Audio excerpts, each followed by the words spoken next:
Partia Demokratike Shqiptare nuk e përkra propozimin për kodin zgjedhor, pasi që ky propozim nuk vjen si rezultat i dialogut të mirëfillt mes të gjitha partive më relevante në vend, por është thjesht një marrëveshje mes VMRO-s dhe LSDM-s në dëm të votës shqiptare, të cilën e përkra edhe BDI.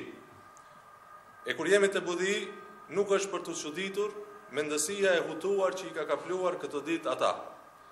Ministrat e tyre flasin ndërmjet vete maqedonisht, komunikatat për shtyp i lëshojnë në gjuhën maqedonase, i bashkojnë ambasadat me Serbinë, kërkojnë president konsensual, por ama ai të jetë Maqedonas, dhe çdo marrëveshje tjetër që arrin partitë maqedonase në dëm të shqiptarëve, ata e paraqesin edhe si të tyrën, pra konsensuale. Kjo ndodh edhe me këtë kod zgjedhor. Përndryshe, ky propozim i kodit zgjedhor as pak nuk garanton mbajtjen e zgjedhjeve fer, të lira dhe demokratike.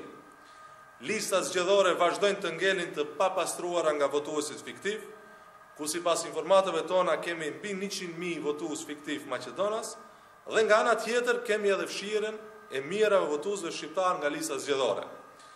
Vota shqiptare vazhdon të jetë e pabarabartë me votën maqedonase, edhe me propozimin për ridefinimin e kufive zgjedhore të njësisë numër 6, ku disa vendvotime nga dibra të njësisë zgjedhore numër 6 barten në njësinë zgjedhore numër 5.